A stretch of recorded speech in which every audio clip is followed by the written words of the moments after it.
வாழ்க வையகம், வாழ்க வையகம், வாழ்க வளமுடன். குரு வாழ்க, குருவே துணை. சிந்தையை அடக்கியே சும்மா இருக்கின்ற சீர் அறிய செய்த குருவே, அந்த நிலைதனில் அறிவு அசைவற்று இருக்க பெரும் ஆனந்தம் பொங்குதங்கே. இந்த பெரும் உலகமிசை எடுத்த பல பிறவிகளின் இறுதி பயனாகிய சந்ததமும் என்னை மறவாத சாந்த வாழ்வழித்தோய் என் சந்தோஷ செய்தி இதுவே. வாழ்க வளமுடன், வாழ்க வளமுடன், வாழ்க வையகம். சான்றோர் பெருமக்களே, மார்கழி மாத தத்துவசாரல் தொடர் நிகழ்விலே அருட்பேராற்றின் அன்பு குரலே கந்த புராணம் என்ற தலைப்பில் 5ஆம் நாளாக இன்றைக்கு சிந்திக்க இருக்கின்றோம்.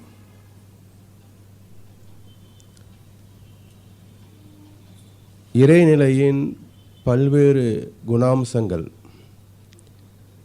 இயக்க சீர்மைகளை சென்ற 4 கவிகளிலே நாம் சிந்தித்தோம். இன்றைக்கு இருப்பு நிலை வெளியும் இயக்க நிலை அலையும் இணைந்த நிலை காந்தம் என்ற தலைப்பிலே உள்ள கவியை சிந்திக்க இருக்கின்றோம்.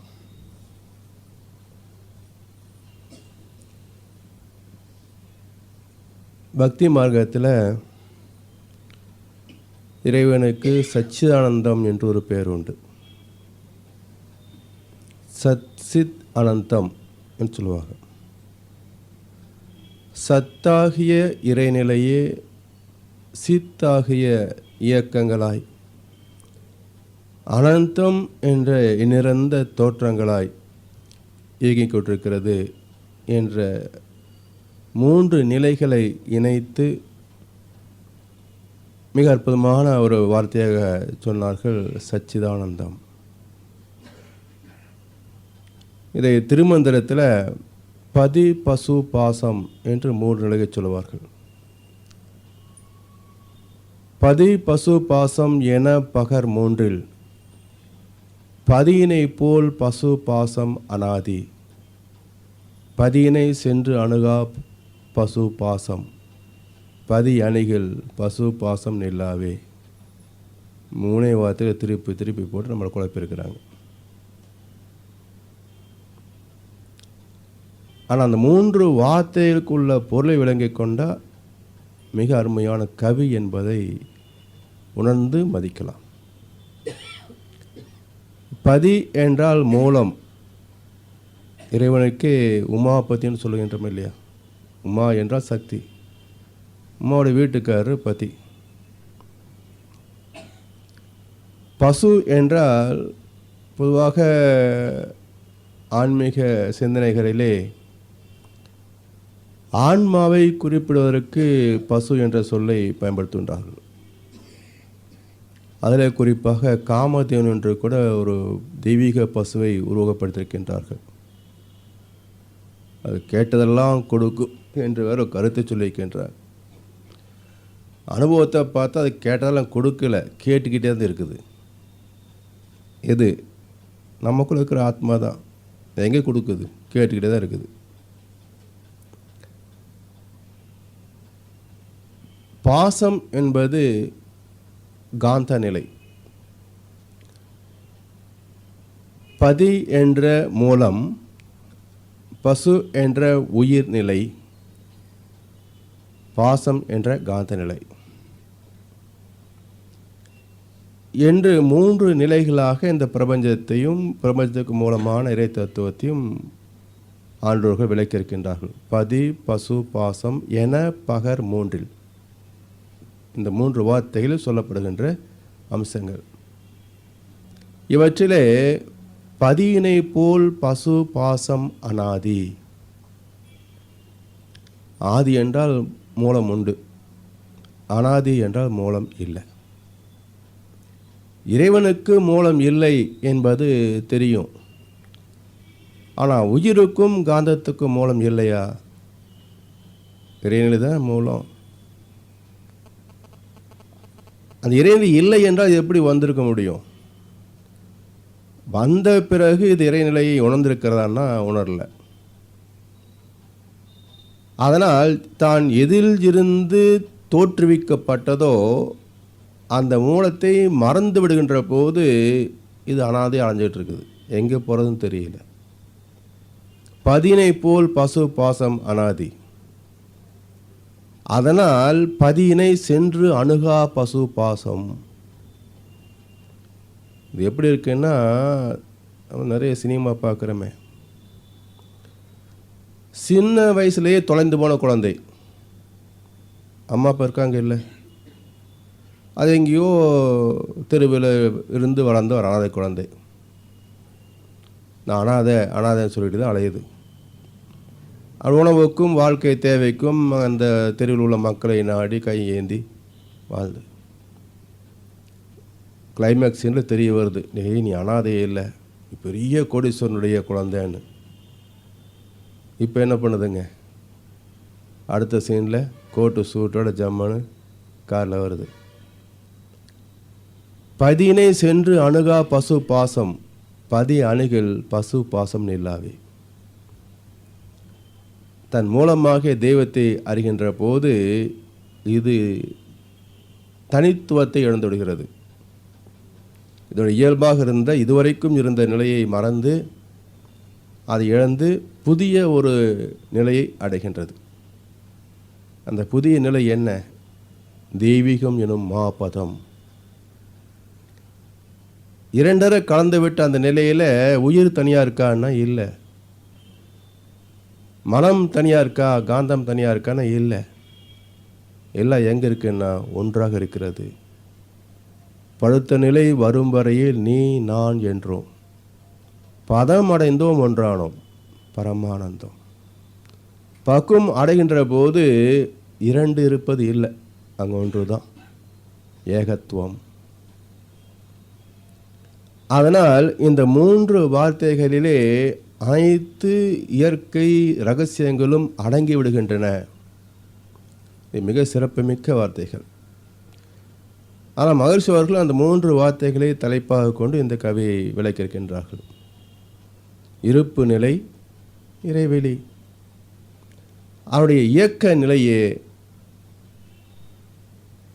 விளக்கும் சக்தியாக அலை நிலையிலே பிரபஞ்சம் முழுவதும் வீசிக்கொண்டிருக்கிறது. இருப்பும் அலையும் இணைந்து விட்டதால், ஒன்றோடொன்று இரண்டரை கலந்து விட்டதால் ஏற்படுகின்ற விளைவே காந்தம். ஆனால் இதில் ஒரு நுட்பமான விஷயம் என்னென்னு பார்த்தீங்கன்னா, நாம் தொடர்ந்து வாழ்ந்து கொண்டிருப்பதாக ஒரு எண்ணம் இருக்கா இல்லையா?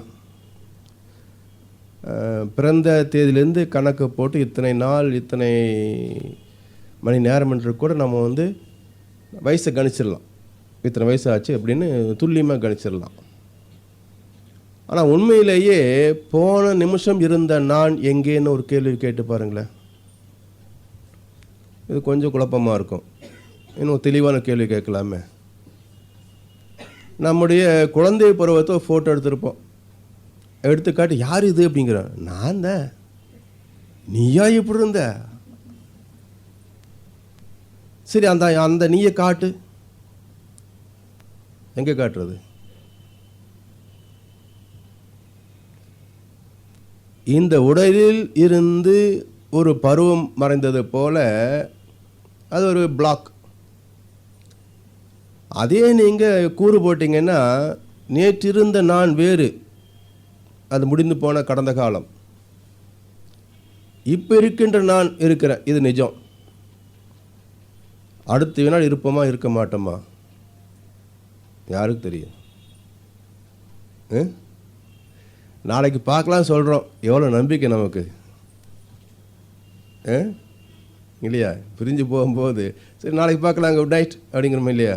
என்ன குட்டு நைட்டு, ராத்திரியே பூமி ஆடிச்சு வச்சுங்க, பேட் நைட் ஆகிடும்.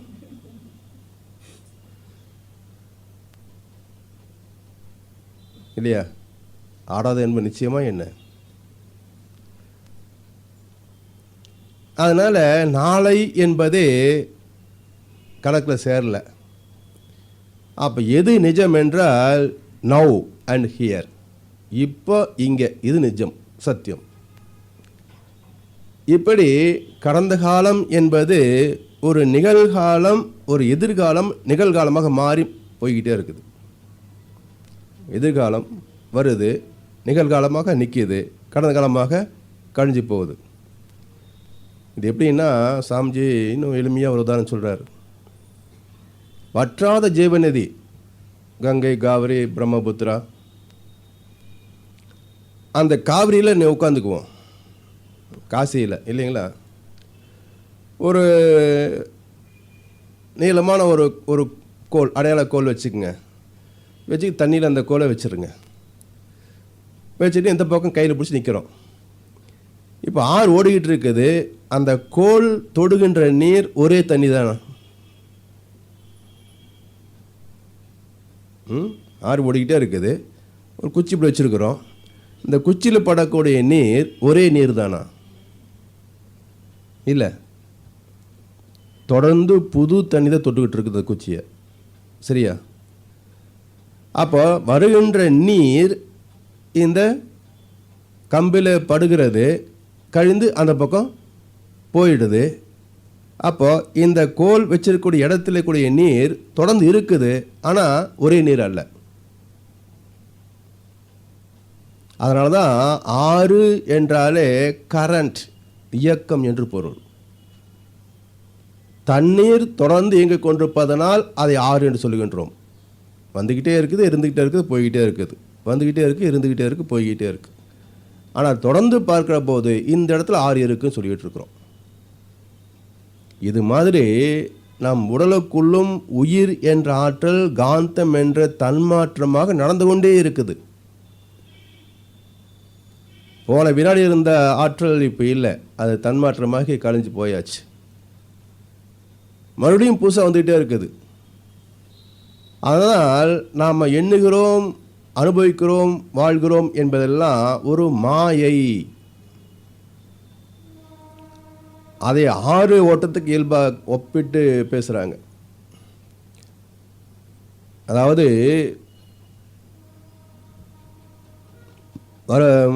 மகரிஷிக்கு முன்பாக இந்த கருத்தை கையாண்ட மகான் வள்ளுவ பெருந்தகை. அற்றான் அளவறிந்து உண்க அஃது உடம்பு பெற்றான் நெடிதுய்க்குமாறுன்னாரு. அற்றான் அளவு அறிந்து உண்க, அஃது உடம்பை பெற்றான் நெடிது உய்க்குமாறு. இந்த உடம்பை பெற்ற மனிதன் இந்த உடலுக்குள் நீண்ட காலம் வாழ வேண்டும் என்றால் நெடிது உய்க்கும் ஆறுங்கிற கடைசி வார்த்தை ஆறு. அப்போ ஒவ்வொரு கணமும் இந்த உடலுக்குள் ஒரு சக்தி வந்து கொண்டும் இருக்கிறது, போய்கொண்டும் இருக்கிறது. இதை சமீபத்தில் விஞ்ஞானத்திலையும் ஒரு கருத்து சொல்லி வச்சுட்டாங்க. இந்த பூமியின் மையத்தில் இருந்து ஒரு அபரிமிதமான ஆற்றல், நுண்ணிய அலைகள், சப்ளர் எனர்ஜி என்று சொல்கிறாங்க. அந்த நுண்ணிய இயக்க அலைகள் பூமியின் மையத்திலிருந்து வெளியே வீசிக்கொண்டே இருக்கிறது. அதே போல் பிரபஞ்சத்திலிருந்து நுண்ணிய அலைகள் பூமிக்கு உள்ளும் ஊடுருவி மையம் வரைக்கும் போய்கொண்டிருக்கிறது. இதை சென்ட்ரிபெட்டல் சென்ட்ரிஃபியூகல் ஃபோர்ஸ் என்று சொல்கிறாங்க. இப்படி உள்நோக்கி போகின்ற ஆற்றல், உள்ளிருந்து வெளிவருகின்ற ஆற்றல், இந்த இரண்டு அலைகளும் ஒவ்வொரு ஜீவனுக்குள்ளும் மனிதனுடைய உடலுக்குள்ளும் போய்கொண்டும் இருக்கிறது, வந்து கொண்டும் இருக்கிறது. It is assumed that such subtler energy passes through each and every human being also என்று கடைசி வாக்கியத்தை நிறைவு பண்ணுறாங்க. இதில் அருமையான ஒரு திருப்புமுனை என்னன்னு பார்த்தீங்கன்னா, இட் இஸ் அஸ்யூம்டு, அசம்சன். விஞ்ஞானம் இந்த வினாடி வரைக்கும் இந்த ஒரு கருத்தை தவிர வேறு எந்த வகையிலேயும் அனுமானம் என்பதை ஏற்றுக்கொள்வதில்லை. அதுக்கு சாட்சி வேணும், எம்பரிக்கல் ப்ரூஃப் வேணும். ஒன்றா கணக்கு போட்டு பார்த்தா ஈக்குவேஷன் சரியாக டேலி ஆகணும், இல்லை கறி வச்சு அளந்து பார்த்தா தெரியணும். ரெண்டும் வரலன்னா அது அம்பாக்கு அப்படின்ட்டுருவாங்க. அப்படிப்பட்ட விஞ்ஞானத்திலே ஒருத்தர் சொல்கிறார், விஞ்ஞானிகளிலே ஒரு விஞ்ஞானி சொல்கிறார், இட் இஸ் அஸ்யூம்டு என்று அனுமானிக்கப்படுகிறதுங்கிறார். ஏன்னா அதை ப்ரூவ் பண்ண முடியாது. நம் உடலுக்குள் வருகின்ற நுண்ணி அலைகளையும் உடலிலிருந்து வெளியே போகின்ற நுண்ணி அலைகளையும் எந்த கருவினாலும் அளக்கவும் முடியாது, காட்டவும் முடியாது. அப்போ என்ன பண்ணி ஆகணும்? அனுமானத்தால் தான் ஏற்றுக்கொண்டாகணும். அதனால் விஞ்ஞானமே ஏற்றுக்கொண்ட உண்மை இட் இஸ் அசம்சன், ஏற்றுக்கொள்ளப்படுகிறது. என்ன? இந்த மனித உடலுக்குள்ளும் ஒரு நுண்ணி அலைகள் போய்கொண்டும் வந்து கொண்டும் இருக்கிறது. இது இங்கேருந்து வருது, பிரபஞ்சத்திலிருந்து உள்ளே வருது, இங்கே வந்து மறுபடியும் இங்கேருந்து அங்கே போகுது. இந்த கருத்தை இன்றைக்கு விஞ்ஞானி வெளிப்படுத்திய கருத்தை கீதையில் சில ஆயிரம் ஆண்டுக்கு முன்பே எழுதி வச்சிட்டாங்க. அது கீதாசார் நிகழ்ச்சியில் அதை பார்த்தோம். அங்கே என்ன சொன்னாங்க? இந்த காந்தத்தை ஆலமரத்துக்கு உண்மையாக ஒப்பிட்டாங்க.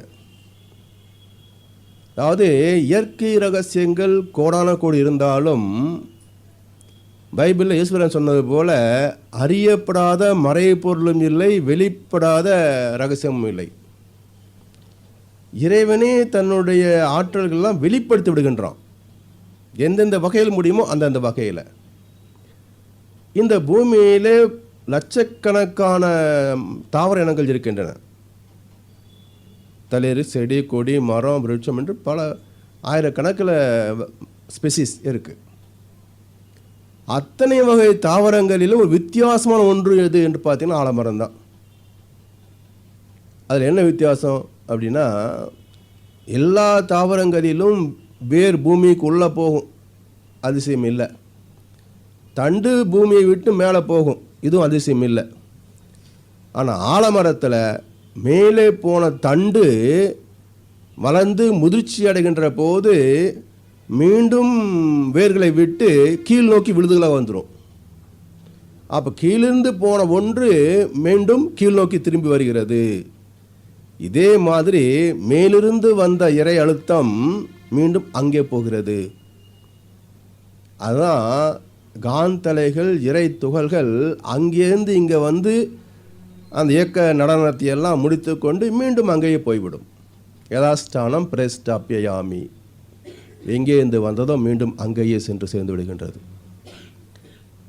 இப்படி அந்த இயற்கை ரகசியத்தை ஒரு தாவரத்தின் மூலமாகவே இறையாற்றல் வெளிப்படுத்தியிருக்கிறது என்கின்ற போது அந்த அறிவின் சிறப்பு அங்கே உணரலாம். ஆலமரம் வந்து எப்போ மனிதனுக்கு முன்பாக ஆலமரம் வந்தாச்சு. ஆனால் ஆலமரத்துக்கு இந்த சிறப்பு இருக்கிறது என்பதை அரச மரமாக சொல்லுச்சு.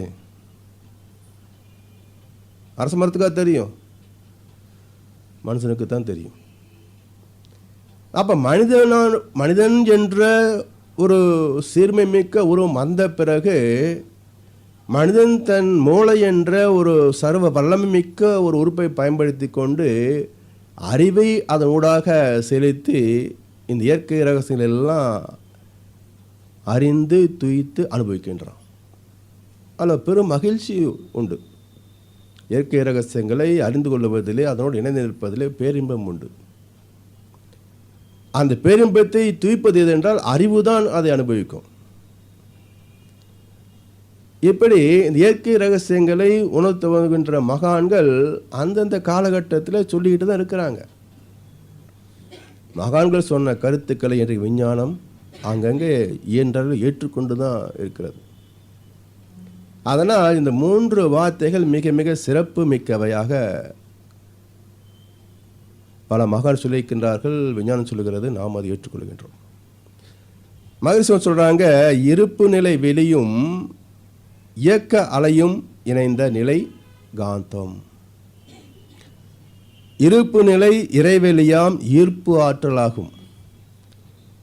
இறைநிலை இருப்பாக இருக்கிறது என்றாலும் அந்த இருப்பு ஒன்றும் இல்லாததா என்றால் அது சூன்யம் அல்ல. அது வெட்டவெளின்னு சொன்னாலும் ஒன்றும் இல்லாதது அல்ல. ஒன்றும் இல்லாத ஒன்றிலே இருந்து எல்லாம் வந்திருக்க முடியாது. எல்லாம் வல்ல ஒன்றிலிருந்து எல்லாம் வந்திருக்கிறது. அப்போ எல்லாம் வல்ல ஒன்றிலே எல்லாம் அடங்கியிருக்கிறது என்கின்ற போது எப்படி அடங்கியிருந்தது என்றால் தோற்றங்களாகவோ தோற்றத்திற்கு மூலமாகிய பதிவுகளாகவோ இல்லை. அதாவது நீங்கள் ஒரு விதையை எடுக்கிறோம்.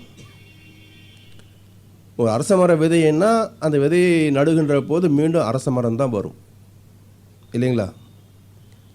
அது வேறொரு மரமாக வர முடியுமா? முடியும். எப்போ முடியும்? இன்னொரு மரத்தின் விதையோடு இணைந்து கிராஸ் ஆகியிருந்தால் அந்த புதிய வகை விதை மண்ணில் விழுகின்ற போது புதிய வகை செடி வரும். அப்போ எந்த நெல் எடுத்துக்கொண்டாலும் இந்த பிரபஞ்சத்தில் தோன்றுகின்ற அனைத்து இயக்கங்களிலும் வித்திலே என்ன தரம் உண்டோ அதுதான் அங்கே வரும். வித்திலே என்ன குணாம்சம் உண்டோ அதுதான் அங்கே மலர்ச்சி பெற முடியும். ஆனால் இறைநிலையோ எந்த குணாம்சமும் கிடையாது. ஆனால் அதுதான் அத்தனை குணங்களுக்கும் ஆதாரம். அதுக்கும் எந்த பதிவும் கிடையாது. ஆனால் அத்தனை தோற்றங்கள் தோன்றுவதற்கும் இயங்குவதற்கும் துய்ப்பதற்கும் முடிவதற்கும் அதுதான் ஆதி. இதை கீதை அருமையான ஸ்லோகத்தை சொல்லி வச்சாங்க. அத்துணை குணங்களும் என்னிலிருந்து பிறந்தவையே அர்ஜுனா, ஆயினும் அவைகள் என்னை தலைக்க மாட்டா. ஜீவன்களிலே மனிதர்களில் இருக்கக்கூடிய எத்தனையோ குணாம்சங்கள் அத்தனைக்கும் எங்கேருந்து வந்ததுன்னா கருமமயத்திலேருந்து ஆத்மாவிலேருந்து வந்தது தான். அப்போ ஆத்மாவிலே இந்த பதிவுகள் எல்லாம் பிரதிபலிக்கின்ற போது பரமாத்மாவிலே அந்த பதிவு இருக்குதா என்றால் இல்லை. அந்த பரமாத்மாவை இந்த பதிவில் கட்டுப்படுத்த முடியுமா, பந்தப்படுத்த முடியுமா, சிறைப்படுத்த முடியுமா என்றால் அதுவும் முடியாது. அதனால் இறைவனுக்கு நிர்குணன் என்று பேர் வச்சாங்க. குணம் கடந்த நிலை, குணாதீதன் என்று சொல்லி வைத்தாங்க.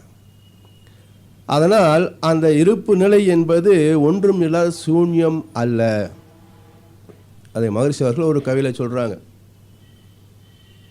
தான் நிறைவாய் இருந்திடினும் தான் பாழாய், தனக்கென்று தனி மதிப்பு ஏதுமின்றி, தன்னை சார்ந்த எண்களுக்கு தக்கபடி இடமொக்க மதிப்பளித்து, தன்னை போல் என்னிடத்து கழித்து கூட்டி வகுத்து பெருக்கினாலும் தன் மதிப்பு மாறாத தனிச்சிறப்பாம் வியத்தகு எண்ணே பூஜ்யம். பூஜ்யத்தை போல் நிறைவாய் புனிதமுள்ள குணமானோர் பூஜ்யர் எனப்படுவர் என்று ஒரு கவியை சொல்கிறார். அதாவது சைபருக்கு மதிப்பே கிடையாதுங்க. வாங்கிட்டு வந்து உததான் கிடைக்கும் இல்லையா? குழந்தை சைபர் வாங்கிட்டு வச்சுக்கோங்க, பூஜ்யமே வாங்கிட்டு வந்துட்டாங்க பையன் அப்படின்னு சந்தோஷப்படுவோம். சொல்லிட்டு பரம்படுத்து நான் சாத்து தான். ஏன்னா அதுக்கு ஒரு மதிப்பும் இல்லை. அதுவே அடுத்த டெஸ்ட்டில் 2 பூஜ்ஜியம், ஒரு பூஜ்ஜியம் இல்லை 2 பூஜ்ஜியம், அதுக்கு முன்னாடி 1. இப்போ என்ன பண்ணுவீங்க? தூக்கி வச்சு கொஞ்சுவோம். 100க்கு 100 வாங்கிட்டு வந்திருக்கானே இல்லை. அப்போ சைபருக்கு மதிப்பு இல்லைன்னா 1ஐ 10ஆகவோ இல்லை 100ஆகவோ இல்லை மில்லியன் பில்லியனாக மாற்ற முடியுமா? யார் மாற்றினா? பூஜ்ஜியம்தான். அந்த பூஜ்ஜியத்தை முன்னாடி போடுங்க, 1 அதுக்கப்புறம் போடுங்க, என்ன வரும்? இப்போ புள்ளி வந்துடும். 0.1 10ல் 1 ஆகிடும். 0.01 என்னாகும்? 100ல் 1 ஆகிடும். அப்போது 1 என்ற நாணை 10 மடங்காக உயர்த்துவதோ அல்லது 10லே 1ஆக தாழ்த்துவதோ யார்? பூஜ்ஜியம் தானே. அதனால் அந்த பூஜ்ஜியத்தை சிறப்பு என்ன என்றால் தான் நிறைவாய் இருந்திடினும் தான் பாழாய். தொடங்கிய இடத்திலே முடிகின்ற ஒரு எண் 0 தான். வேறு எந்த எண்ணும் முடியாது. 8 முடியும், ஆனால் அஷ்டகோணலாக இருக்கும். அது அஷ்டமாகி போச்சு, அது கோணல் அஷ்டகோணல் தான். மற்ற எந்த எண்ணும் முடியாது. அப்போ நிறைவானது என்றால் 0, அழகானது 0. தான் நிறைவாய் இருந்திடனும் தான் பாழாய், தனக்கென்று தனி மதிப்பு ஏதுமின்றி. தன்னை சார்ந்த எண்களுக்கு 10ங்குது, இல்லை 0.1ங்குது. அதே சமயத்தில் ஒன்றை ஒன்றோடு கூட்டினால் 2 ஆகும். ஒன்றை ஒன்று பெருக்கினால் 1 தான் வரும். ஒன்றோடு ஒன்றை கழித்தால் 0 ஆகிடும். ஆனால் 0 எடுத்து நீங்கள் கழித்து கூட்டி வகுத்து பெருக்குங்க, மிச்சம் என்ன வரும்? 0 தான் வரும். அப்போ எந்த கணக்குகளுக்கும் எட்டாதது 0. அதை போய் புலப்பட்டு கூட்டுவானு, கழிப்பானு, வகுப்பானு, பெருக்குவானு. என்ன பண்ணால் 0 தான் இருக்க போகுது, அதையும் போய் பெருக்கிட்டு இருப்பானு. அப்போ குணம் கடந்தது இறைநிலை என்பதை, 4 கணக்குகளுக்கும் எட்டாதது இறைநிலை என்பதை எண் கணிதத்தில் கூட எடுத்து சொல்லிட்டாங்களே, ஏன் நமக்கு புரியாமல் போச்சு இல்லையா? அதனால் 0 இருந்தாலும் அவருடைய இயல்பு நிலை என்பது அனைத்துக்கும் ஆதியாக இருக்கிறது என்று பொருள். அதை உணர்ந்தவர்கள் என்ன சொல்கிறாங்க? பூஜ்யர் எனப்படுவர். அப்போது நிறை தத்துவத்தை உணர்ந்து அதனோடு தரத்திலே வாழ்கின்ற மகான்களுக்கு இன்ப துன்பங்களிலேயோ, விருப்பு வெறுப்புகளிலேயோ, நன்மை தீமைகளிலேயோ, லாப நட்டங்களிலேயோ அவர்கள் பாதிக்கப்படுவது இல்லை, பந்தப்படுவது இல்லை. ஏச்சுக்களும் பேச்சுக்களும் அவர்களை பாதிப்பதும் இல்லை. போற்றுதலுக்கும் தூற்றுதலுக்கும் வாழ்த்துக்களே கூறுகின்ற தகமை பெற்றவர்கள் ஆன்றோர் பெருமக்கள். அதனால் இறைநிலை இருப்பாக இருந்தாலும் அவருடையக்குள் இருக்கின்ற சிறப்பு என்னவென்றால் ஈர்ப்பாக இருக்கிறது, அட்ராக்டிவ் ஃபோர்ஸ். தன்னை தானே இறுக்கிக் கொள்ளுகின்ற ஈர்ப்பு நிலையாக இருக்கிறது. இயக்க மத நுண்பகுதி, எதிர்த்து தள்ளும் ஆற்றல். அதே இறைநிலை தான் இயக்கத்தில் வருகின்ற போது முதல் கூறு துகளாக மாறியது, இறை துகள் என்று சொன்னாங்க. இறை துகள் குவிந்த போது விண் என்ற அதிவிரைவு வேகமாக மாறியது.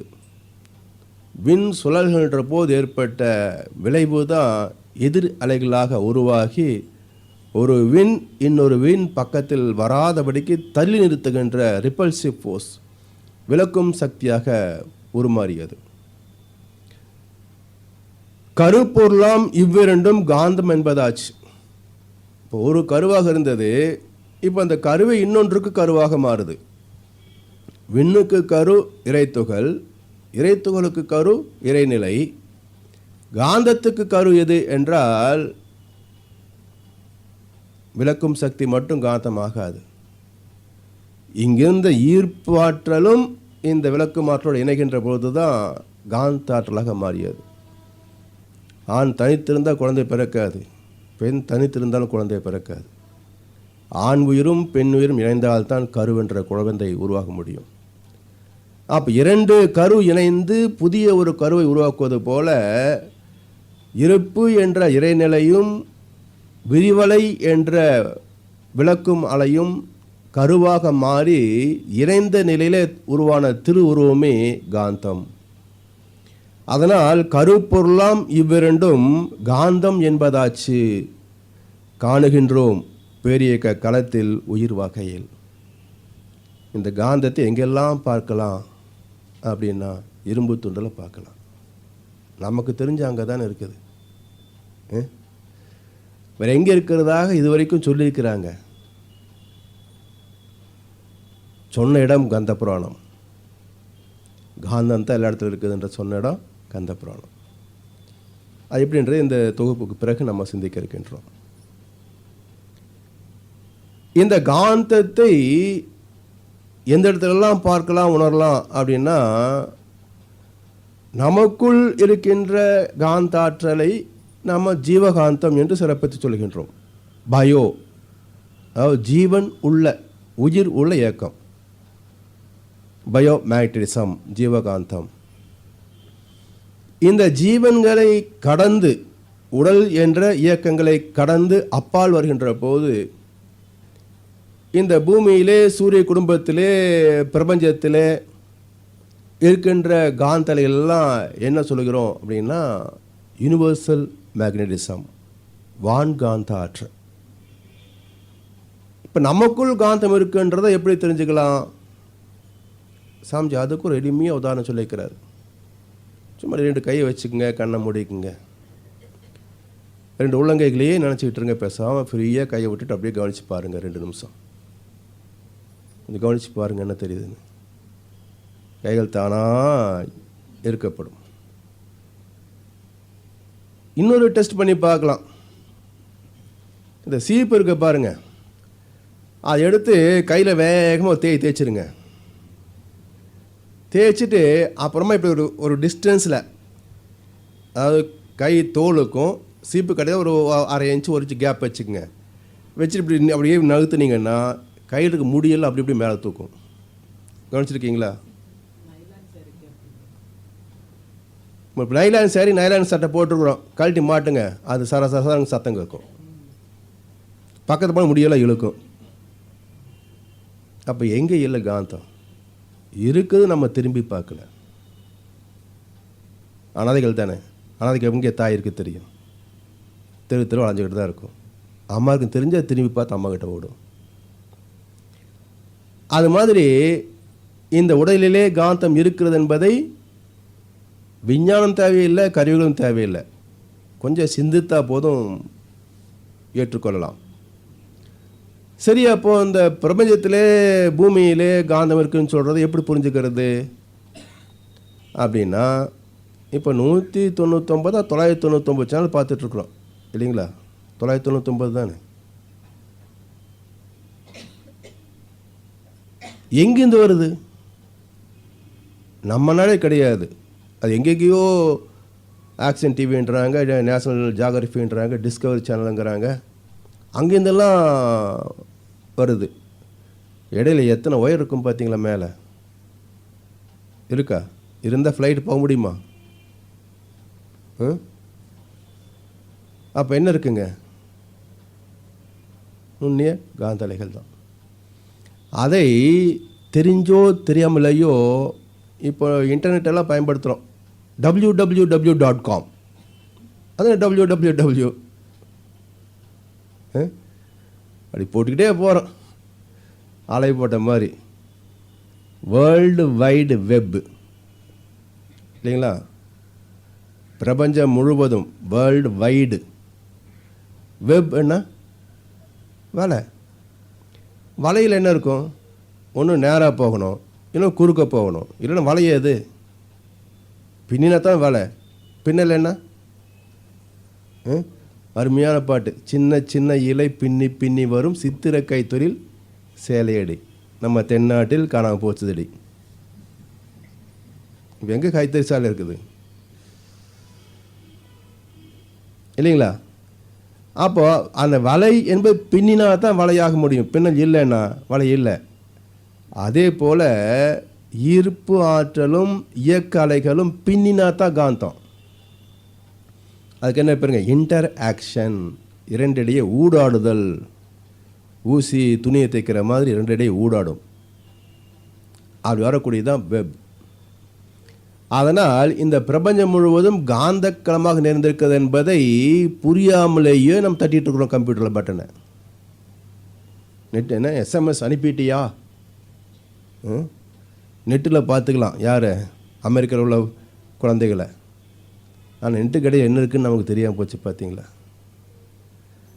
அதனால் பிரபஞ்சம் முழுவதும் ஒரு காந்தலை இல்லை என்றால் எந்த செய்தியும் பரிமாறிக்கொள்ள முடியாது, நகரவே முடியாது. அதனால் அதுக்கு வான்காந்தம் என்று பேர் வச்சாங்க. அதனால் காணுகின்றோம் பேரியக்க மண்டலத்தில் உயிர் வகையில் ஜீவகாந்தம், பேரிக்க மண்டலத்தில் வான்காந்தம். திருப்பொருளாய் இயங்கும் மனம் தேர்ந்து இறை உணர. இந்த காந்தத்துக்கு திருப்பொருள் என்று ஒரு சிறப்புமிக்க வார்த்தையை கொடுத்திருக்கின்றாங்க. பிரணவம் என்றும் அருட்பேராற்றல் என்றும் அருள் என்றும் பல வார்த்தைகளை பயன்படுத்துகிறாங்க.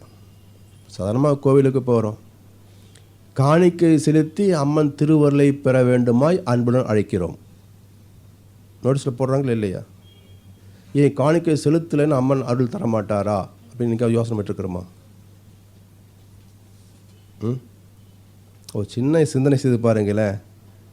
இப்போ திருப்பதிக்கு போகிறோம், இல்லை ஏதோ ஒரு கோயிலுக்கு போகிறோம் வச்சுங்களேன், ஸ்பெஷல் டிக்கெட் 500 ரூபா. எதுக்கு? சாமி கும்பிட்றதுக்கா இல்லை பக்கத்தில் போகிறதுக்கா? பக்கத்தில் போகிறது தான். சாமி கும்பிட்றதுக்கு டிக்கெட் போட முடியுமா?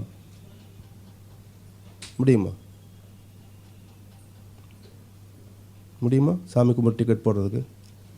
சாமி அங்கே இருக்குது, நாம் பார்க்குறோம், வணங்குறோம். இதுக்கு யாராவது டிக்கெட் போட முடியுமா? யாரும் போட முடியாது. தர்ம தரிசனம் என்ன, சிறப்பு தரிசனம் என்ன, எல்லாம் ஒரே தரிசனம் தான். அப்போது இங்கிருந்து அங்கே கும்பிடுவதும் ஒன்று தான். பக்கத்துலேயே இப்போ பார்த்தாலும் அதே பாலாஜி தான் பார்க்க போகிறோம். இதில் எப்படி சினிமாவில் வந்து தூரத்தில் போன பெருமை இல்லையா? பால்கனியில் உட்காந்து பார்த்தா அது பெருமை, ஹை கிளாஸு. ஆனால் பகவானையோ க்ளோஸ்அப்பில் பார்த்தா தான் ஹை கிளாஸு. பகவான் நீங்கள் தரடிக்கில் பார்த்தீங்கன்னா அது லோ கிளாஸ். அவர் தர்ம தரிசனம். ரெண்டு எங்கே இருக்குது? தெளிவாக பார்க்கணும், அவ்வளோதான். இது பெரிய ஸ்க்ரீன், 70 mm ஸ்க்ரீனு. தரடிக்கில் உட்காந்து பார்த்தா சரியாக தெரியாது. பால்கனி உட்காந்து பார்த்தீங்கன்னா அழகாக தெரியும். அது மாதிரி பகவானை தர்ம தரிசனத்தை பார்த்தா தூரமாக இருக்குன்னு தெரியவா தெரியாது. கர்ப்பகிரத்து பக்கத்தில் நின்று பார்த்தா தெளிவாக தரிசிக்கலாம். இப்போ தெளிவு தான் நோக்கம், அதில் தரமோ தகுதியோ இல்லை. அதனால் இறைவனை வணங்குவதற்கு ஒன்றும் சிரமம் இல்லையே. திருப்பொருளாய் இயங்கும் மனம் தேர்ந்து இறை உணர.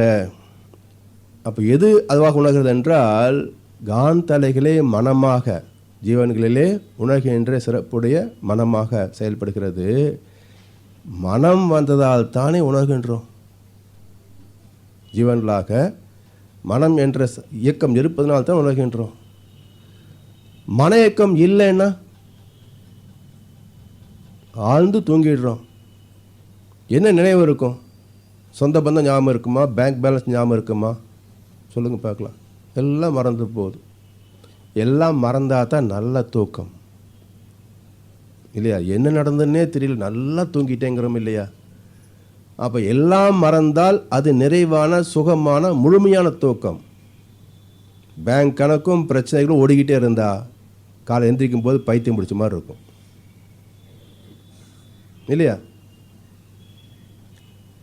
அதனால் இறைநிலையை அவருடைய இயல்பு நிலையை தரிசிப்பது எது? மனம்தான் தரிசிக்கும். திருப்பொருளாக இயங்கும் மனம் தேர்ந்து இறை உணர. மனம் இருக்குது, ஆனால் அந்த மனம் என்ன ஆகணும்னா தேர்ந்து இறை உணரணும். எது தெய்வம் என்று பருப்பொருளிலிருந்து, உயிர்ப்பொருளிலிருந்து, காந்த பொருளிலிருந்து ஒவ்வொன்றாக ஆய்ந்து பார்த்து இதெல்லாம் தோற்றங்கள் அழியக்கூடியவை என்று ஒவ்வொன்றாக கழித்து கொண்டே வந்து தோன்றாத ஒன்று, முடியாத ஒன்று, நிலையான ஒன்றை அறிவுகின்ற அறிவாக மாறணும். எது? மனம்.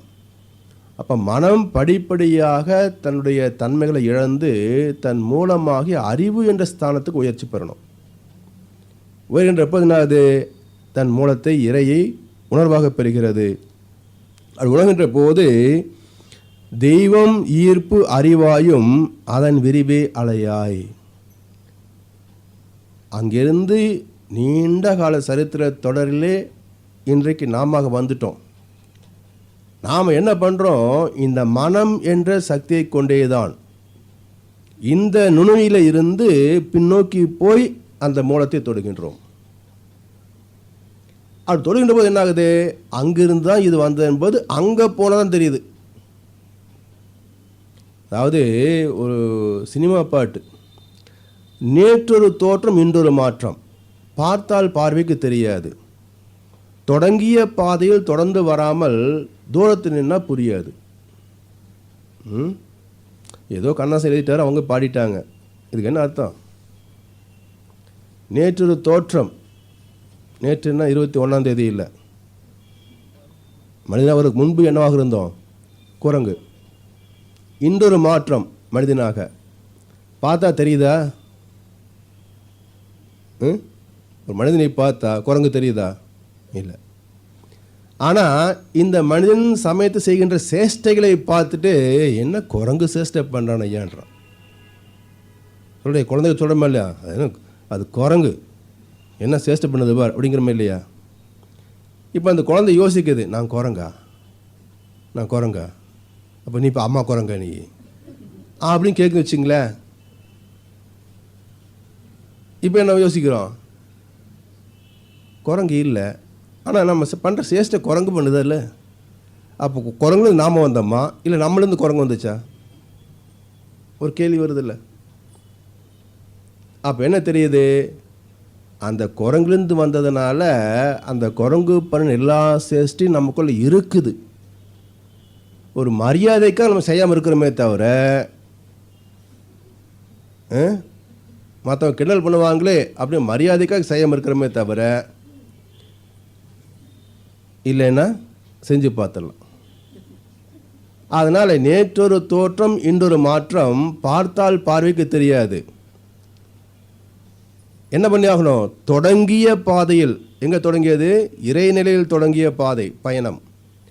அங்கிருந்து தொடர்ந்து வந்தால் இறைநிலையே இறை துகளாகி விண்ணாகி ஹைட்ரஜனாகி ஹீலியமாகி ஆக்சிஜனாகி நீராகி மண்ணாகி ஜீவன்களாகி நுண்ணுயிரிலிருந்து மனிதனாகி இப்போ நானாக வந்திருக்கிறேன் அப்படிங்கிற போது அப்போ குரங்கு நம்மகிட்ட இருக்கத்தான் செய்யுது. குரங்கு மட்டுமா இருக்குது? பாம்பு இருக்குது, பல்லி இருக்குது, புறான் இருக்குது, சிங்கம் இருக்குது. அதனால தான் தலைவர்கள் கூப்பிடுறாங்க, அலை கடலென திரண்டு வாருங்கள், சிங்கங்களே வாருங்கள், சிறுத்தைகளே வாருங்கள், காளைகளே வாருங்கள்ங்கிறத கூப்பிடுறாங்க. மனுஷனே வாருங்க எந்த தலைவரும் கூப்பிடுறது இல்லை. ஏன்னா மனுஷன் தான் நமக்கு போக மாட்டோமே.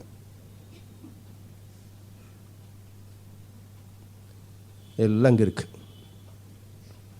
அது தொடர்ந்து வருகிற போது தொடங்கிய பாதையில் தொடர்ந்து வராமல் தூரத்தில் நின்னா புரியாது. இங்கே நின்றுட்டு நான் எப்படி குரங்கா வந்தேன், நான் எப்படி குரங்கு, நான் எப்படி குரங்கு கேட்டுட்டு இருந்தா கேட்டே இருக்க வேண்டியதுதான், பதில் கிடைக்காது. அது மாதிரி இங்கிருந்து மனம் என்ற இயக்கத்தை கொண்டு பின்னோக்கி பயணித்ததில் என்ன தெரிந்து கொண்டோம்? அந்த இறைநிலையிலிருந்து முன்னோக்கி வந்த பயணம்தான் இன்று வரைக்கும் வாழ்கின்ற அனைத்து வாழ்க்கையும் இயக்கங்களும் தோற்றங்களும் ஜீவன்களும் மனிதர்களும் என்று புரிந்து கொள்கிறோம். தெய்வம் ஈர்ப்பு அறிவாயும் அதன் விரிவே அலையாய் விருப்பு வெறுப்பு இன்பம் துன்பம் உணரும் மனம் தேர்வோம். அங்கேருந்து இது வந்தது தான். ஆனால் இன்பமோ துன்பமோ விருப்போ வெறுப்போ அங்கே இருக்குதா? இறைவனுக்கு விருப்பு வெறுப்பு உண்டா? இறைவனுக்கு இன்ப துன்பம் உண்டா? இறைவனுக்கு வேண்டுதல் வேண்டாமை உண்டா? இறைவனுக்கு நன்மை தீமை உண்டா? இறைவனுக்கு லாப நட்டம் உண்டா? இறைவனுக்கு உறவு பிரிவு உண்டா?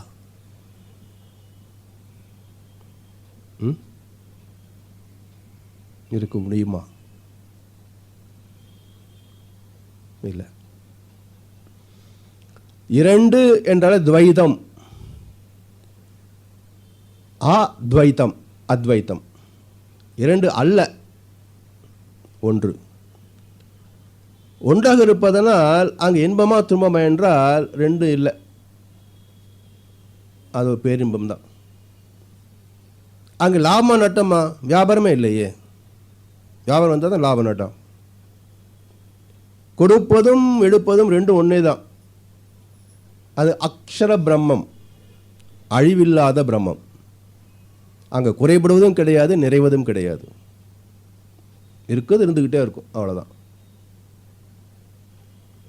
அதனால் அந்த இறைநிலையில் இருந்து தோன்றி வந்த பரிணாம சரித்திரத்தில்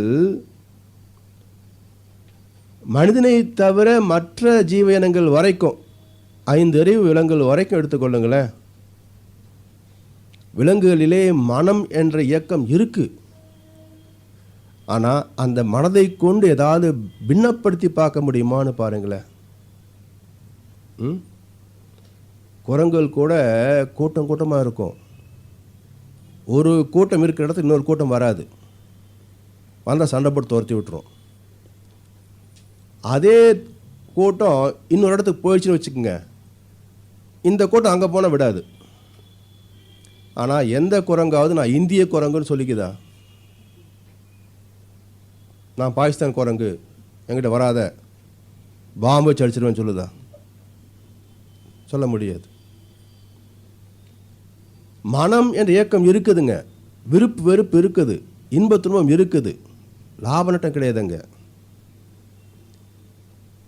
அத்தனை ஜீவன்களிலேயும் பசிச்சா துன்பம்தான். அந்த பசிக்கு உணவு கிடைத்து விட்டால் நிறைவு தான். அந்த பசியின் துன்பம் நீங்கிய பிறகு பாருங்கள், அமைதியாக பேசாமல் நாக்கு தொங்கப்பட்டு படுத்துக்கும். மீண்டும் பசிக்கின்ற வரைக்கும் அந்த விலங்குக்கு துன்பம் இல்லை. எங்கேயோ ஒரு அடிபட்டு போச்சு, மரத்துலேயோ கல்லுலையோ அடிபட்டு போச்சு, காயமாகி போச்சு, வலிக்கு துன்பம்தான். அந்த வலிக்கு டாக்டர்கிட்ட போக முடியாது. அதுக்கு என்ன பண்ணுங்க? லங்கனம் பரம ஔஷதம். இதை கண்டுபிடிச்சவன் மனுஷன், ஆனால் ஃபாலோ பண்ணுறது விலங்குகள்.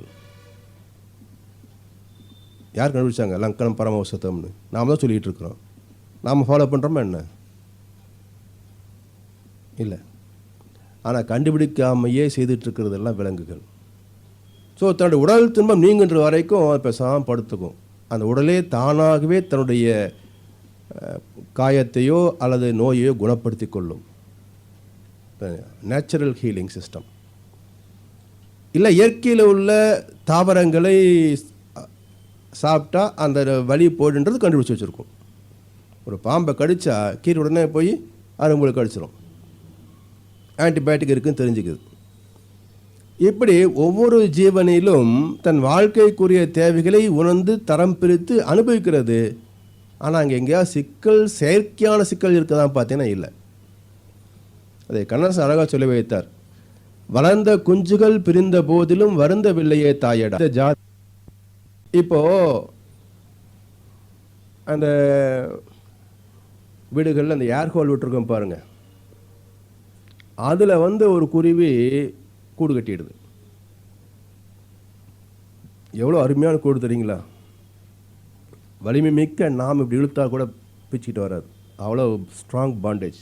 அது ஃபெவிகால் போடுறதே இல்லை,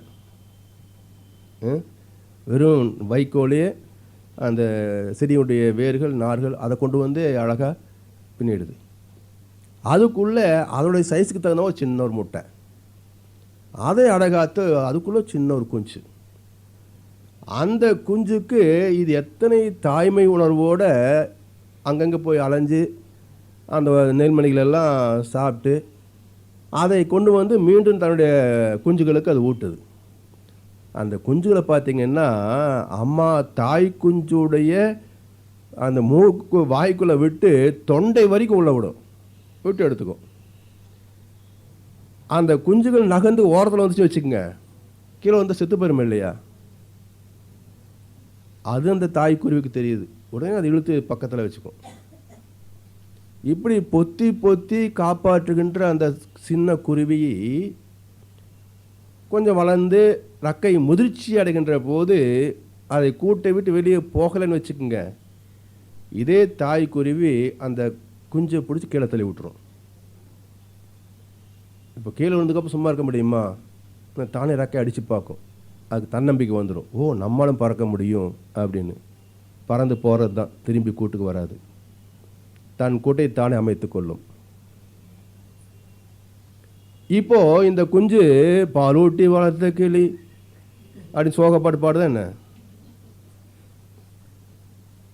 பாடுதா? ஆனால் மனுஷன் பாடுறானே, கஷ்டப்பட்டு 10 மாதம் சுமந்து பெற்று வளர்த்து ஆளாக்கி 10 லட்சம் போட்டு கல்யாணம் பண்ணி வச்சு அவளை இழுத்துட்டு போயிட்டானே, அதுக்கு மேலே நாசமாக போனேன். உண்மையிலேயே பெற்ற தாய் தந்தையை தன் குழந்தைகளை வார்த்தையை பயன்படுத்தவே கூடாது. ஏன்னா எல்லாம் இங்கேருந்து நம்மளுடைய சந்ததி நல்லா இருக்குன்னு நினைக்கிறோம், அது கொடுத்தாலும் கொடுக்காட்டும் அது நல்லா இருக்குன்னு நினைக்கிறமே தவிர, கொடுத்தா கொஞ்சம் தான் கொடுக்கலன்னு நாசம் நினைக்கிறதோ இது என்ன வகை தாய்மை, என்ன வகை பெற்றோர்? இப்படி எதிர்பார்க்குற நிலையிலையா மனிதன் இறைவன் நம்மளை வச்சுருக்கிறான். வாழ தெரியாம வாழ்ந்துட வேண்டியது, அப்புறம் குழந்தை மேலே தப்பு சொல்ல வேண்டியது. இப்போ என்னாச்சுங்க, போய் சாகிற வரைக்கும் வருத்தம். மனித ஜாதியின் துயரம் யாவுமே மனதினால் வந்த நோயிடா. ஆனால் உறவு பிரிவு என்பதே இயற்கை நீதி தான். சேர்ந்துருக்கிற போது மகிழ்கிறோம், பிரிகின்ற போது அது துன்பம் என்று நினைக்கிறோம். ஆனால் எப்படி இருந்தாலும் உறவு ஒன்று தான், பிரிவும் ஒன்று தான். அதனால் இயற்கை நீதியை புரிந்து கொண்டால், ஆத்மாத்மான உணர்வுக்கு வந்துவிட்டால், உடலால் சந்திக்கின்ற உறவுகளோ உடலால் பிரிகின்ற பிரிவுகளோ நம்மை பாதிப்பது இல்லை. அந்த அளவுக்கு என்ன பண்ணணுங்க, ஆத்மார்த்தமான உணவுகளை பெருக்கிக் கொள்ளணும். அப்போ குடும்பங்களிலே உறவுகள் ஸ்திரப்பட வேண்டும் என்றால், வெட்டி பேச்சு கொஞ்சினா மட்டும் உறவு வந்துடாதுங்க, சிக்கல் தான் ஜாஸ்தியாக வரும். ஆத்மாத்மான உணர்வுகளை பரிமாறிக்கொண்டால் அந்த உறவுகள் குயிக் ஃபிக்ஸ் மாதிரி joins everything except broken heart. Quick fix என்ன விளம்புறங்க, joins everything except broken heart.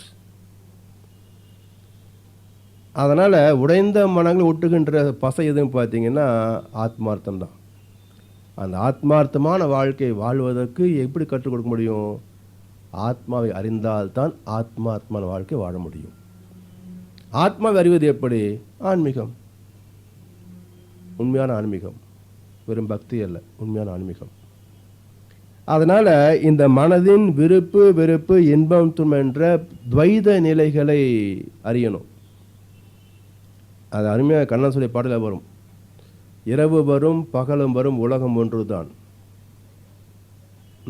உறவு வரும் பிரிவு வரும் வாழ்க்கை ஒன்று தான், தனிமை வரும் துணையும் வரும் பயணம் ஒன்று தான். இப்படியெல்லாம் ஒவ்வொன்றா கழிச்சு கூட்டி பாருங்கள், எப்படி தான் வாழ்க்கை வாழ்ந்தால் முடிஞ்சு போகிறோம் இல்லையா. அதனால் இந்த இரண்டுபட்ட நிலை என்பது மனம் சார்ந்தது, ஒன்றுபட்ட நிலை என்பது அறிவு சார்ந்தது. ஆனால் மனம் என்ற நிலையிலிருந்து மனிதன் அறிவு என்ற நிலைக்கு உயர வேண்டும் என்பதுதான் ஆன்மீகத்தின் நோக்கமே. விட்டுட்டு ஓடுறதில்ல ஆன்மீகம், குடும்பத்தை விட்டு வெளியே போகிறதில்ல ஆன்மீகம். குடும்பத்தில் இருந்து கொண்டே அனைத்து சுகங்களை துய்த்து கொண்டே சிக்கல் இல்லாத ஒரு முழுமையான வாழ்க்கையை வாழ்ந்து காட்டுவதற்கு துணை செய்வது, வழிகாட்டுவது ஆன்மீகம். அதனால் இரண்டுபட்ட துவைத நிலையில இருந்து மனிதன் ஒன்றிணைந்த அத்வைத நிலைக்கு வரணும், அறிவு நிலைக்கு வரணும். விருப்பு வெறுப்பு இன்பம் துன்பம் உணரும் மனம் தேர்வோம், வேண்டல் வளம் கண்டு வினை விளைவறிந்து வாழ்வோம். வேண்டல் வளம் கண்டு, இந்த மனசுக்கு ஏன் விருப்பு வெறுப்பு உயர்வு தாழ்வு இதெல்லாம் வருது என்று ஆராய்ந்து பார்த்தீங்கன்னா, வேண்டல் வளம் கண்டு. வேண்டல் என்றால் நமக்கு என்ன குறை அது தெரியணும், வளம் என்றால் நம்மிடத்தில் என்ன நிறைவு இருக்கிறது ரெண்டும் தெரியணும். இந்த ரெண்டும் தெரிஞ்சிச்சுன்னா அது எப்படி பெறுவது என்ற ஒரு சிந்தனை வரும், அதுக்குரிய தேடல் வரும், அதுக்குரிய முயற்சி வரும், செயல் வரும், பலன் தானே வந்துடும். ஆனால் நமக்கு என்ன தேவை என்பதை நாம் கணிச்சிருக்கிறோமா? இத்தனை வருஷம் வாழ்ந்துருக்கிறோம், நமக்கு என்ன தேவை, தேவைக்குள்ளது நம்மகிட்ட இருக்கா இல்லையா? தேவைக்கு உள்ளது நம்மகிட்ட இருக்கா இல்லையா அப்படின்னு கணக்கெடுத்து பாருங்களேன். 177 லட்சம் கோடி, கொஞ்சம் நெஞ்சம் இல்லைங்க, 177 லட்சம் கோடி, 8.5 லட்சம் கோடி உள்ளவனே உலகத்தின் நம்பர் 1 பணக்காரன். இந்தியாவில் தான், வெளிநாட்டில் இல்லை. நம்மளாம் பெருமைப்பட்டுக்கணும், உலகத்தின் நம்பர் 1 பணக்காரன் ஒரு இந்தியன், அமெரிக்கன் அல்ல. அப்போ 8.5 லட்சம் கோடிக்கே நம்பர் 1 பணக்காரன்னா 177 லட்சம் கோடிக்கு எவ்வளோ பெரிய பணக்காரன் ஆகலாம்? எவ்வளோ ஆகலாம்? இவ்வளவு பணம் சுவிஸ் பேங்க்கில் அன்கிளைம்டு இந்தியன் டெபாசிட்டாக கிடக்குது. அது கேட்பார் இல்லாத டெபாசிட் பண்ணங்க, நாதி இல்லாத பணம், ஆனால் அது போன மாதிரி கிடக்குது. ஏன்னா கோட் நம்பர் மறந்து போயிட்டான், சேர்த்து போயிட்டான். ரெண்டும் போச்சு, அங்கே இன்னும் உள்ளே போக முடியாது. இப்போது போட்டவங்க யார்? பிச்சைக்காரங்களா? பிச்சைக்காரங்க தான். நேற்று கணக்குப்படி பார்த்தீங்கன்னா பிச்சைக்காரன் தான் போட்டு வைப்பான். இப்போ இருக்கிறவங்க எல்லாம் யோசிக்கணும், ஆனால் நமக்கு முன்னாடி இது மாதிரி இருந்தவன் தான் போட்டு சேர்த்துருக்கிறான், எடுத்து திங்காமல் செத்து போயிட்டானே இல்லையா? இருந்தால் தின்னு சாவணும். அந்த திங்காத சொத்து இருந்தால் என்ன, இல்லாட்டி என்ன? இப்போ அதுக்கு மேலே நம்ம 1000 லட்சம் கோடி சம்பாதிக்கிறதுக்கு போட்டி போட்டுருக்குறோமே. ஒவ்வொருத்தருக்கு எத்தனை 1000 லட்சம் கோடி இருக்குங்கிறத, இந்த கோடி கோடின்ற வார்த்தைக்கு அர்த்தமே இப்போ தான் எனக்கு புரிஞ்சுதுங்க. எப்போ? ஒரு மாதம் முன்னாடி தான். அதுக்கு முன்னாடி கோடி கோடி சொத்துனாக்க ஏதோ 1 கோடி 2 கோடி 5 கோடி இப்படி நினச்சிக்கிட்டு இருந்தேன். இப்போ தான் புரியுது, 1 கோடியே 1 லட்சத்து இப்படி சொத்து சேர்த்தா அதுதான் கோடி கோடியாம்மா. ஆனால் இன்னும் அந்த இடத்துக்கு யாரும் வரல. இல்லை, லட்சம் கோடி தான் நிற்கிறாங்க, இன்னும் யாரும் கோடி கோடி சம்பாதிக்கலை. அதனால் அது கொஞ்சம் முயற்சி பண்ணட்டும். இப்போ நீ எப்படி சாகிறதுக்குள்ள 1 கோடி கோடி செத்துட்டேன் நான் அப்படின்னு ஒரு கின்னஸ் ரெக்கார்டில் பதிவு செஞ்சுட்டு செத்து போட்டோம் இல்லையா? என்ன வேணும்? பசிச்சா 300 கிராம், பசிச்சாதான். பசி இல்லைன்னா அதுவும் சாப்பிட முடியாது. ஒரு நாளைக்கு இல்லை ஒரு நேரத்துக்கு போட்டுவிட்டா ஒரு செட்டு ட்ரெஸ்ஸு தான். அதுக்கு மேலே போட்டு வந்தால் மென்டல் அப்படிம்பாங்க. உட்காந்தா 2க்கு 2, நீட்டி படுத்தா 6க்கு 2, நின்னா 1 அடிக்கு 1 அடி. 5000 ஸ்கொயர் ஃபீட்டில் ஏசி பங்களா வச்சுருந்தாலும் நாம் எவ்வளோ நிற்கிறோமோ அதுதான் நமக்கு இடம். உருண்டுகிட்டே இருந்தாலும் உருள இடம் தான் நம்ம இடம் இல்லையா? இது எவ்வளோ நமக்கு வேணும்? ஒரு அருமையாக ஒரு கதை தான், ஆனால் நல்ல கதையை சொல்லி வச்சாங்க. ஒரு நாள் ராஜாவுக்கு ஒரு வித்தியாசமான ஐடியா வந்துச்சு. ராஜாவுக்கு நாளை காலையில் ஒரு புது மாதிரியான டெஸ்ட் வைக்கிற எல்லாருக்கும், எல்லோரும் வந்துடுங்க. சரி, காலையில் உதயத்துக்கு எல்லோரும் வந்து நின்ட்டாங்க. என்ன டெஸ்ட் வைக்க போகிற ராஜா அப்படின்னு. ஒன்றுமில்லை, உதயத்தில் இப்போ ஆரம்பிக்கிறோம். யார் யார் எவ்வளோ தூரம் ஓடுறீங்களோ அந்த இடம்லாம் உங்களுக்குன்னு இலவச பட்டா. எவ்வளோ தூரம் ஓடுறீங்களோ அதெல்லாம் உங்களுக்குன்னு. கேட்டதான் தாமதம், ஓடுற வரைக்கும் லாபம் இல்லை. அவன் தலை வரைக்கும் ஓட ஆரம்பிச்சிட்டான். ஓடிக்கிட்டே இருக்கிறான். உச்சி வேற வந்து மணி 12 ஆகி போச்சுங்க. 6 மணிக்கு ஸ்டார்ட் பண்ண ரேஸு, மணி 12 ஆச்சு. அஸ்தமனம் 6 மணிக்கு. அப்போ 6 மணி நேரம் ஓடினா திரும்பி ஓடி வந்தால் தானே வந்து சேர முடியும். என்ன நினைக்கிறான், 1 மணிக்கு ஓடிடுவோம், வரும்போது இன்னும் கொஞ்சம் வேகமாக ஓடி வந்து சேர்ந்துருவோம் அப்படின்னு 1 மணி வரைக்கும் ஓடினான். அப்புறம் அதுக்கு மேலே வேகமாக ஓடி வந்து தொட்டுட்டான், வந்து அரண்மனை தொட்டுட்டான். ராஜா, வா நீ தான் நம்பர் 1, இது வரைக்கும் அளந்ததுலேயே ரொம்ப தூரத்தை அளந்தவன் நீ ஒத்துந்தா அப்படின்னு சொல்லி நினைக்கிறதுக்குள்ள தொப்புனு கிளம்பு தான் செத்து போயிட்டான். இந்த கதையை முடிக்கிறாரு. இப்போ இவனுக்கு எத்தனை நிலம் வேண்டும்? கதை முடியுது கீழே. இப்போ இவனுக்கு எத்தனை இடம் வேணும்? கொடுக்க மாட்டான். 6 கொடுப்பான். 6ஆம் மாதம் மேலே இன்னொருத்தர் போக வச்சுருவான். 6ஆவது மாதமே இன்னொருத்தர் மேலே வச்சு போக வச்சுருவான். இப்போ என்ன சொந்தம்? இதுதான் வாழ்க்கை. இதுக்குள்ள நமக்கு தேவைகள் இருக்கிறதா இல்லையா? சொல்லுங்கள் பார்க்கலாம். இந்த பூமியில் பொதுவாக வறுமை கோட்டுக்கு கீழேன்னு சொல்கிறோம்.